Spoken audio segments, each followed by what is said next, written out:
Okay, now I'm going to start the buffing process to show you.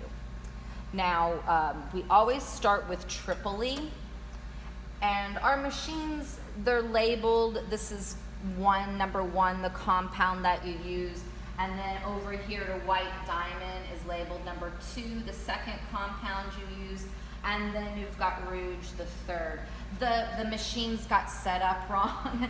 This was supposed to be over here, so it went 1, 2, 3, but just follow the numbers. Another important thing when you're over using the buffing equipment, always safety goggles again, and your hair pulled back. Make sure nothing is hanging or dangling from your neck like a scarf or a long necklace or earbuds for music. Make sure that's all out of the way, nothing to get caught in the machine. And you definitely cannot wear gloves, no rubber gloves. If the gloves got caught, the rubber gloves got caught, it would twist and damage your hands. You are allowed, let's see if I can find them. There are leather tips to wear while using the buffing wheel. Here we go, sorry. So if you feel like the metal gets warm and you want to protect your fingers while you're holding them, we have these little leather tips to hold the metal. And if those got caught, they just pull off. They're not going to wrap and hurt your hands. Another important thing, the 2 machines cannot be run at the same time.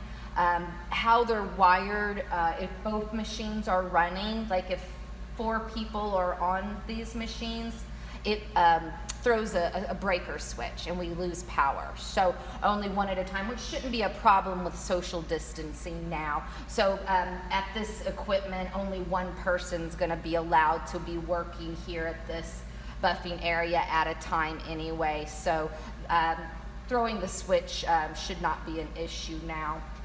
Okay, main power switch is to the right, and that turns on the buffing wheel. You're gonna wanna use a little bit of the compound on the wheel, just a little bit. You don't have to push hard. And you're always gonna work in this lower area, never on the top, always at the lower area. You kind of break the edges. It will kind of break the edges a little bit, make them a little bit smoother. And then you go in and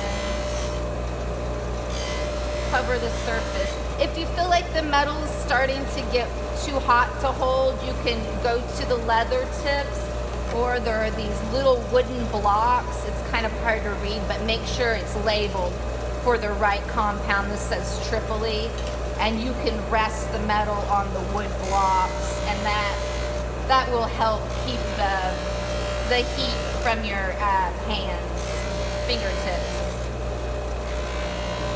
Okay, so get all the surface nice and polished.